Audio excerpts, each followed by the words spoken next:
Hello. Welcome back to the MJ Gooner podcast right here for the post-match review.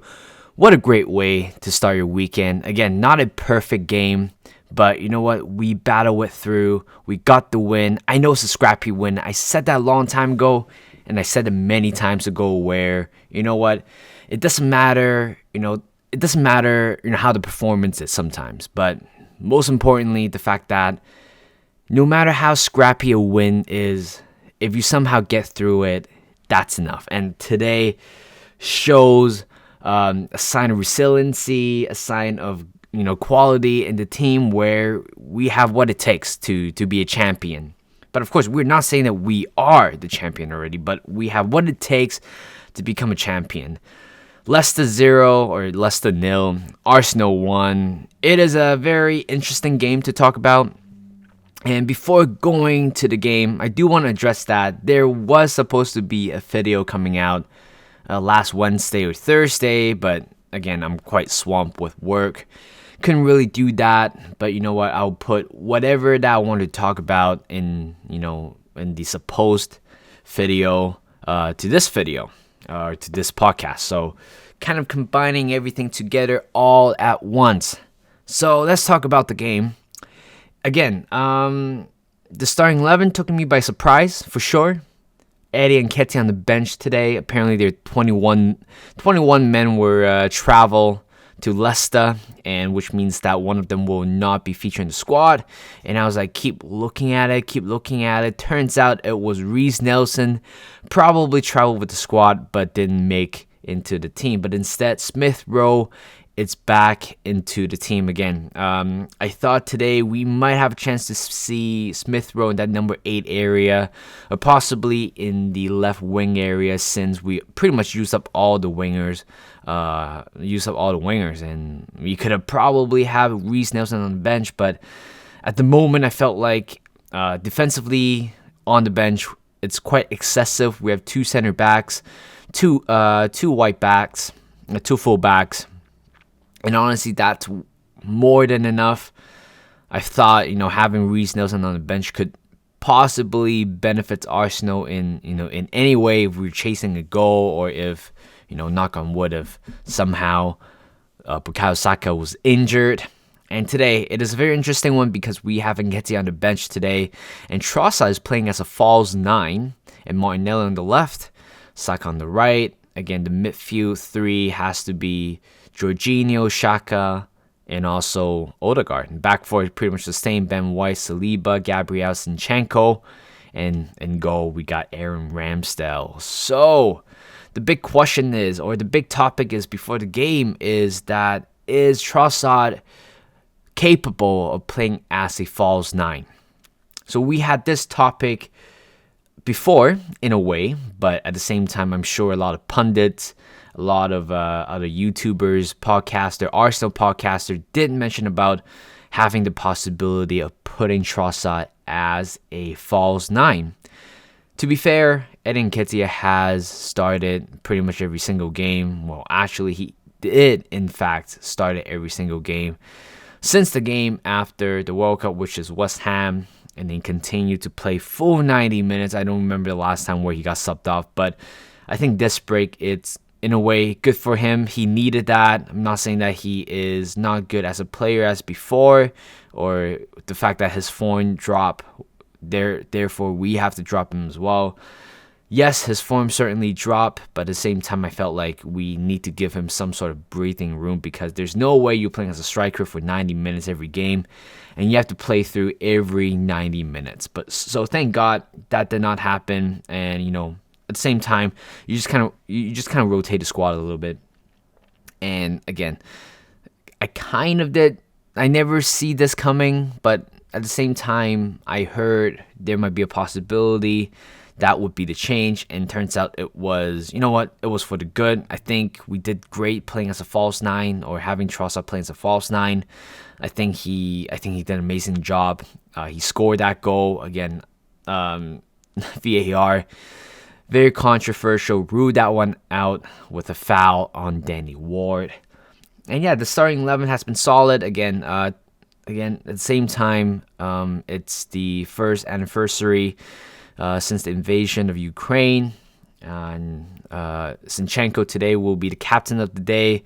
A very nice gesture from Arsenal in general. I just think this is a very good touch in the humanity.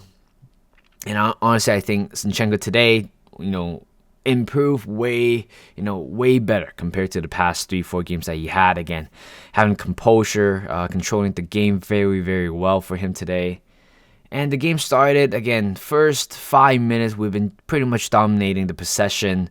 We've been getting the ball back. We have been, press them. Our counter press has been really, really amazing. Of course, the first shot came from Martin Odegaard. 39 seconds. Again, he was being a little bit more adventurous. Again, I can see that he is still kind of hungry from what happened in the last game against Villa, where he could have probably put that one away, but instead scuffed that one quite horribly. We could have, have taken a chance or taken the lead in that game or in that moment, but it did not happen. So carrying on to the next game where, again, we started off very brightly, again, attacking into the enemy box very early in the game. But again, I felt like our, final pass, final touch, final third is still lacking in a way where I felt like, the whole transition was so smooth to the fact that when it goes to final third, we always having trouble to make an attempt. Yes, we did technically have an attempt on target, not even shot on target, but just having an attempt. But I don't think that was good enough. We all know that Danny Ward, he is not a goalkeeper. Honestly, I think he is possibly the worst goalkeeper right now in the Premier League.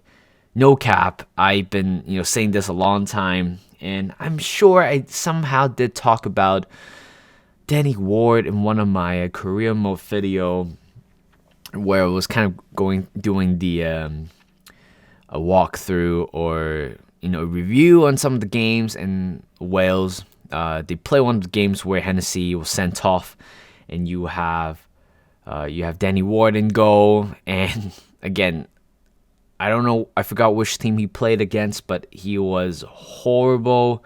And even in the last fixtures that we played against Leicester, the third goal that he spilled was pretty much sums up his career.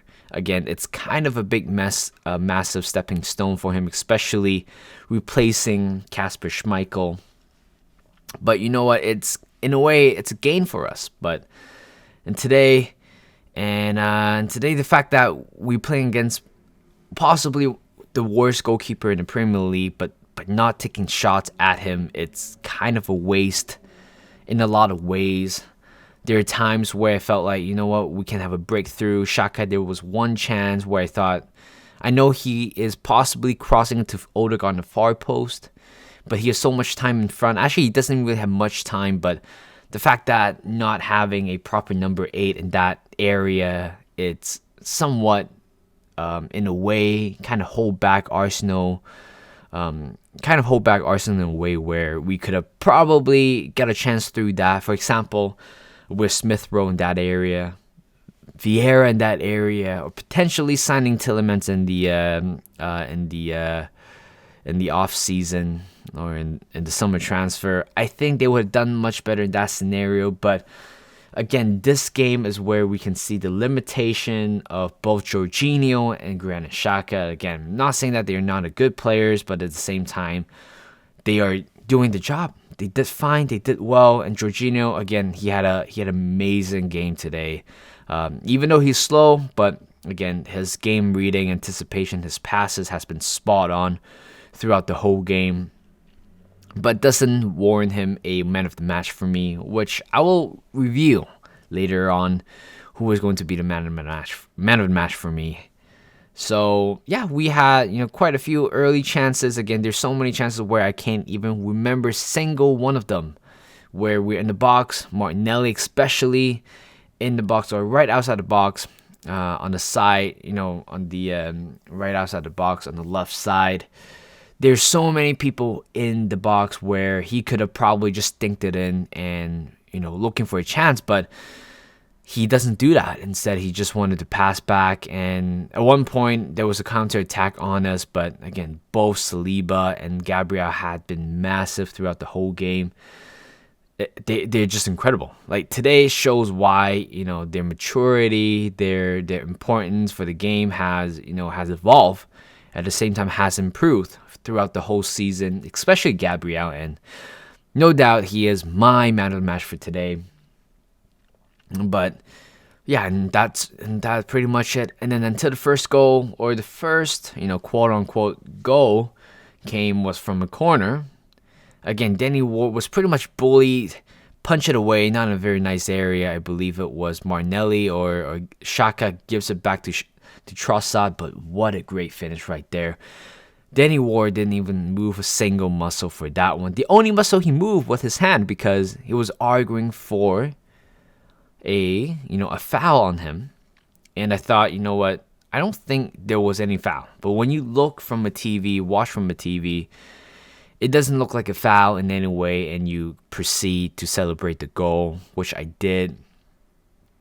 And he got, Trossard, a clever finisher, and I felt like, if we have to make false nine work, this is pretty much a great opportunity. I don't think Leicester has a good defense overall this season. I think they're the second team who lost the most games. I think behind Southampton, right in front of Southampton actually. But that finish was top notch. Very simple finish. All you have to do is to just kind of puts that one into the top corner, and he did, and that was a great finish. Could have been probably one of the best goals that we scored this season. Again, kind of right inside or outside the box, curls that one in. Perfect until there was a VAR check on the play, and I was like, there was no way that is going to be a foul. Because based on TV, you don't pretty much see anything. You don't see him that he is, he's struggling to get the ball. He still somehow get a palms away, but again, that was a horrible punch. It turns out Craig Paulson went back, look at the screen, and he saw Ben White was holding his arm, holding his hand. I mean, yes, even though there's a bit of contact, but I mean, there were so much worse goals, worst scenarios where, teams would concede a goal like that and not being given a foul. And of course, the one all Arsenal could think of was the one against Aston Villa at home, where I think it was Tyrone Mings was pretty much holding Ramsdale back, leading to the goal where Douglas Luiz scored a beauty from a corner kick. How could that be a penalty? Now, how could that be, stood for a goal, but not the one against, Danny Ward? Yes, arguably Ben White made contact with him, with his hand, but it's not to the point where it was an obvious foul. And even by Craig Paulson, nobody thought it was a foul at first. It's just Danny Ward claims it, and they review it, they rewarded it. And that's the problem with the VAR, is just the lack of consistency, Like, I wouldn't be against what happened today if the goal from Aston Villa, did not stand.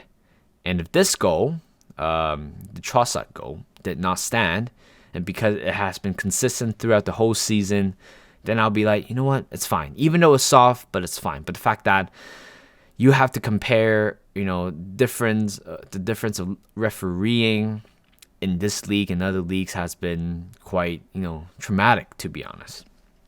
And you know what? We've been trying so hard to look for a goal. I felt like a goal was coming, and yeah, we scored in the 20-something or 30th minute.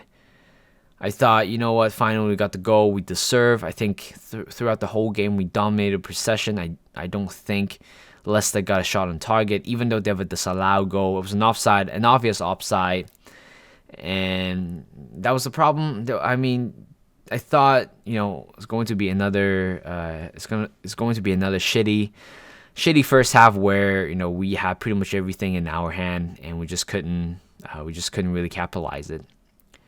And then later on, another VAR controversial call where Suta, I believe that was his name, clearly he tumbled first, then push on or pull down Bukayo Saka. And if that's not a penalty, then I don't know what is. That was an obvious penalty. We saw what Azpilicueta did last season against Arsenal away, which we beat them 4-2. That penalty right there, similar. But of course, the one that Suta made or Suta fouled today was clear. Was 100% clear that was a penalty.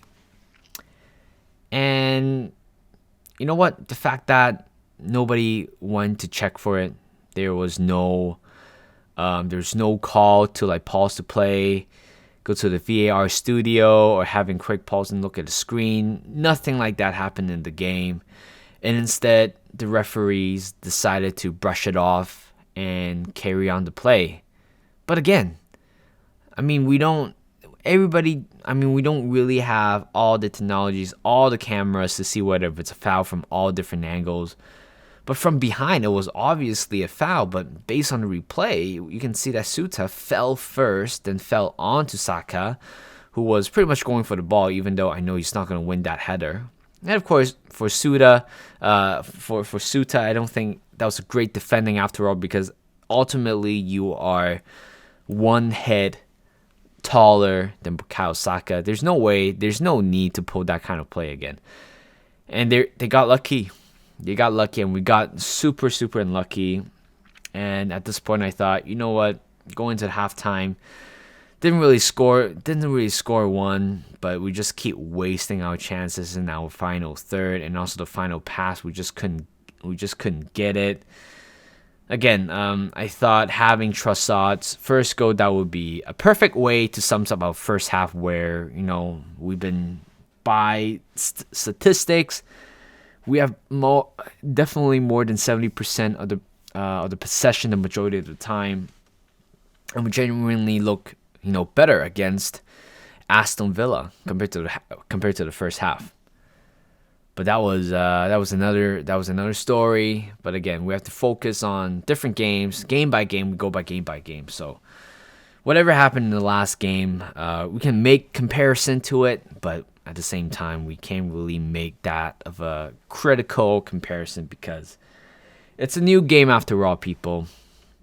And I thought, you know what, second half, certainly they're much to improve. We had a few chances where we could have probably capitalized it, and we just didn't. So we have to move on and play the second half. And later on in the second half, no changes were made, which was totally valid. And later on, Gabby Martinelli scored a goal, and that was a good goal too.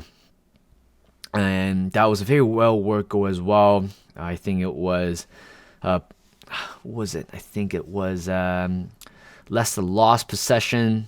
I believe it was Ndidi, where somebody else launched the ball forward. And despite there was a little bit of miscommunication between Zinchenko and Gabriel, Big Gabby, he lobs that one, a beautiful pass, a beautiful lob pass to Trossard, which later on he found a nutmeg against Suta, and Martinelli was sprinting from behind, and guess what? We scored the first goal, and I had a panic at one point. Yes, we scored a beautiful goal. That was a very well-worked goal as well. Trossard, again, a very good game from him. And, asking for a false nine to play in the Premier League, especially where physicality, it's kind of a big thing here in the Premier League. And the fact that he was able to hold off the majority of the defenders a lot of times, and finding that pass to little Gabby was immense. Scoring the first goal, again, a great finish as well. Danny Ward rushed it out, but no chance to claim that one. But what worried me for a second, I was genuinely worried when Gabby fell onto the floor. holding his knee, and I thought, oh no, we just signed a winger or a wide midfielder about a month ago. Is because we were lacking depth in those areas. And all of a sudden, Martinelli was holding his knee. I thought, oh no, like he must have either sprained his knee or something to do with ACL. And of course, if you have to pick one, you would rather to have a sprained knee than an ACL, because once your ACL was damaged or ruptured, it's really hard to get back to where you were from before. And the fact that it's so critical in this moment or this part of the season where, we need everybody, we need all the firepower that we need to get goals, to win. And Gabby is a big part of today's win. It's because he scored. And I know he's been dropping form for the past month or so, but that doesn't mean that, he's a bad player. It's just the fact that it was quite unlucky, the fact that he went down. It was scary for a moment, but turns out when we look at the replay, well, actually, what worries me when he was kind of waving everybody in, Xhaka came in, consults him, wave in the medical staff. That part worries me, because the fact that if you wave in a medical staff, which means the level of significance of your injury. And it turns out when you look at the replay, it was Ndidi stamp on his knee, which turns out that that led to the injury, or that knocked.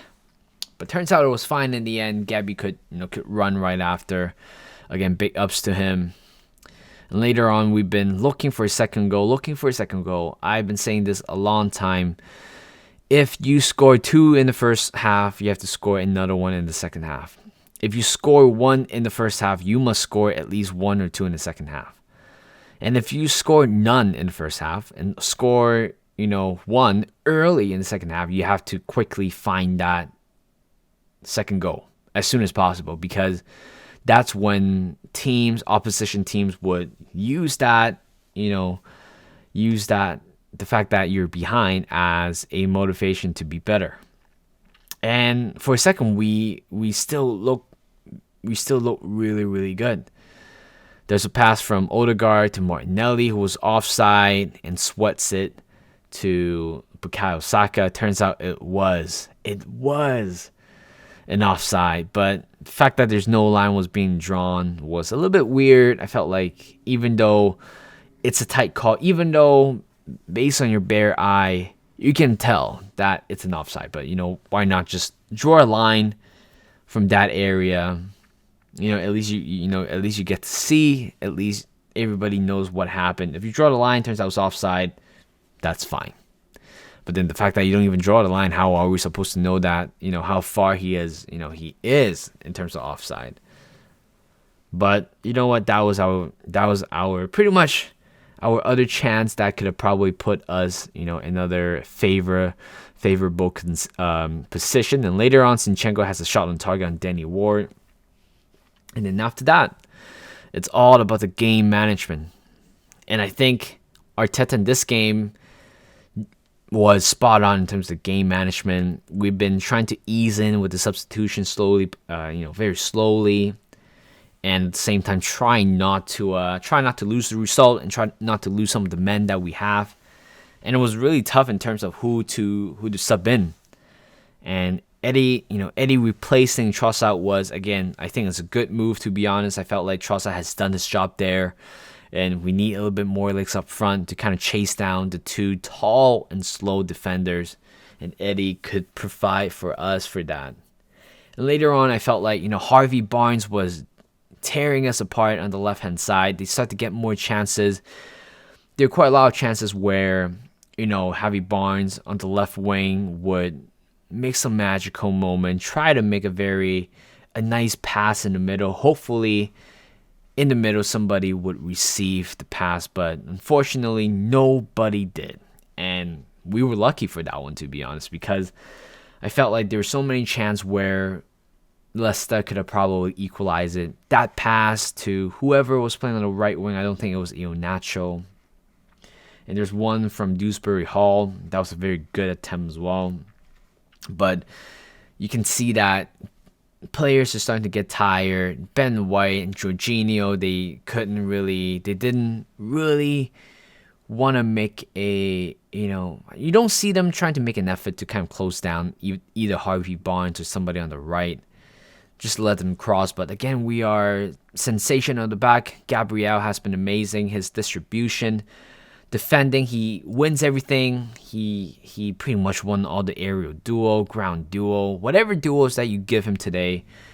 He is definitely going to win that battle no matter what. And today we won the war. It's because Gabriel, a leader, keep winning this kind of a little battles, between him and, Jamie Vardy, Nacho, or whomever that he faced against. And there was one, I think Harvey Barnes trying to cross it to Jamie Vardy in the front post, and Gabriel was just kind of stuck his foot out, and just great defending in general. And I'm sure if you go on YouTube and try to look for Gabriel, Big Gabby's highlight against Leicester City, you can definitely see that. Or you definitely can watch that, to be honest. But he has been immense. Saliba, again, has been great as well. Maybe one missed pass, that was about it. But other than that, I think he has been flawless.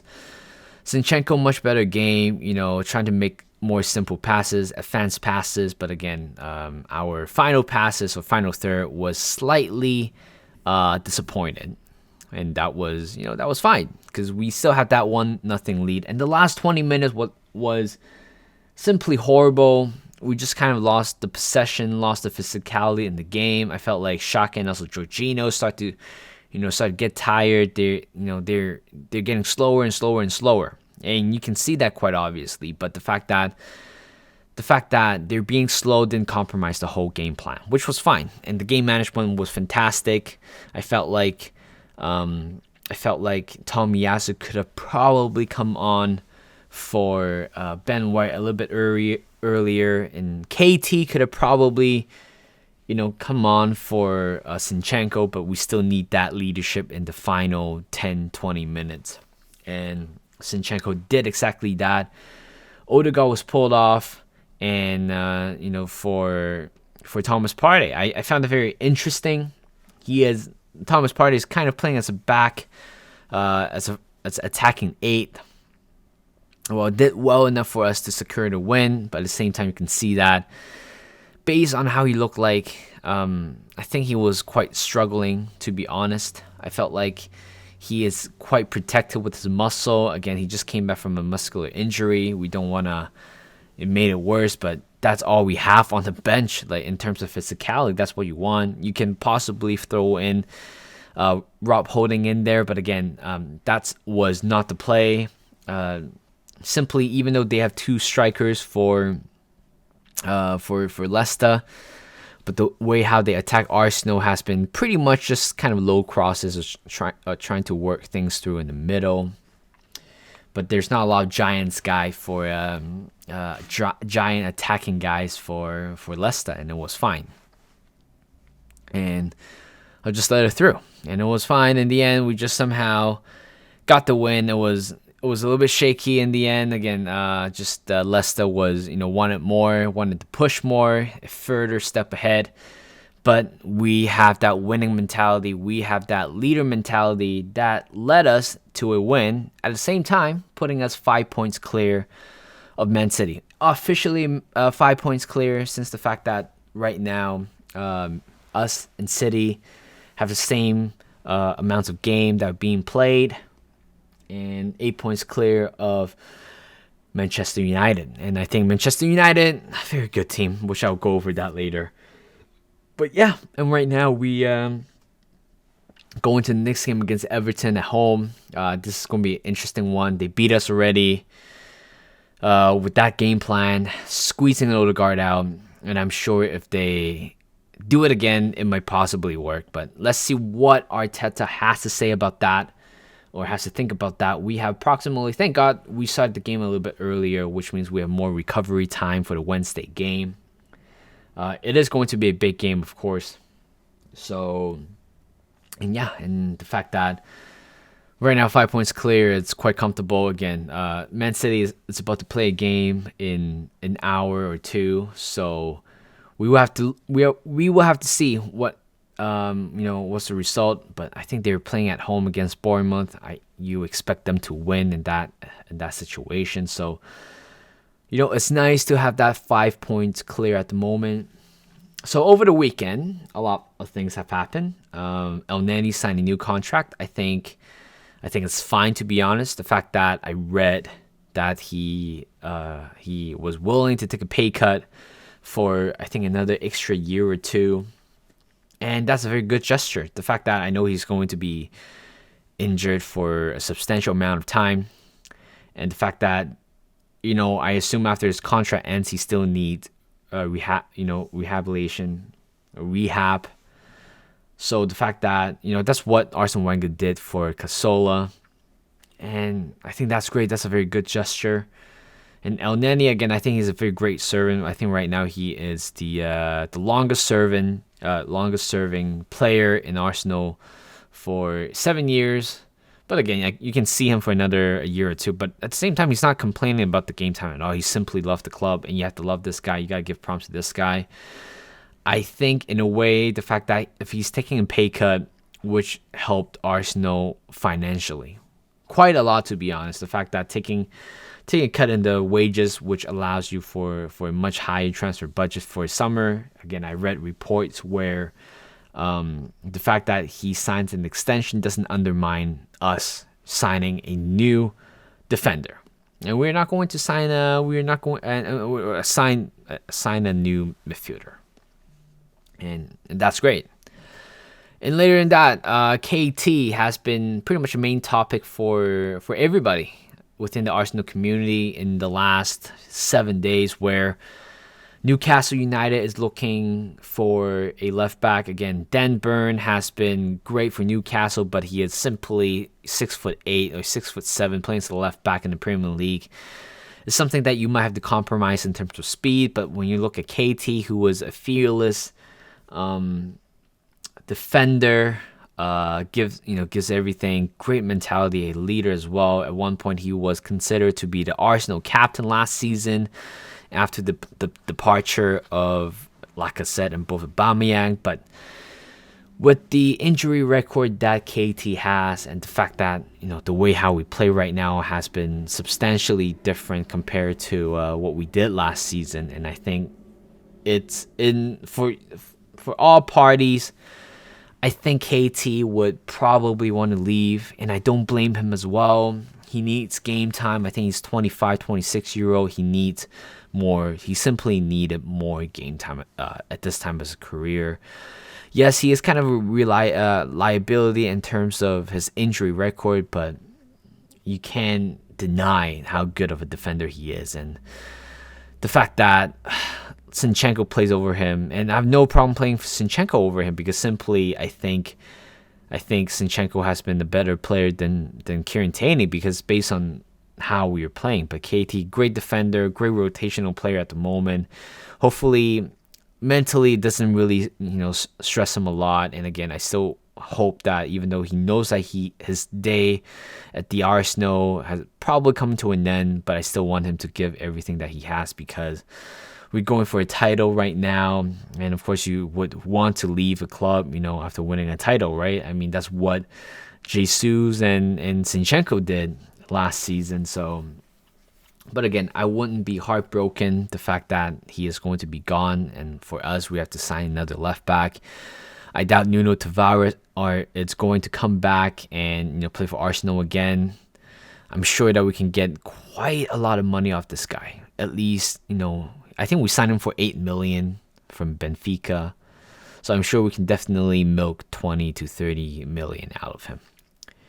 And later on, Bukayo Saka has verbally agreed to a new deal. I don't know the terms yet, But apparently, it is going to be a very good deal. 200K a week, I think, which I think he's totally deserved. Definitely the main man for Arsenal right now at the moment, the icon for Arsenal.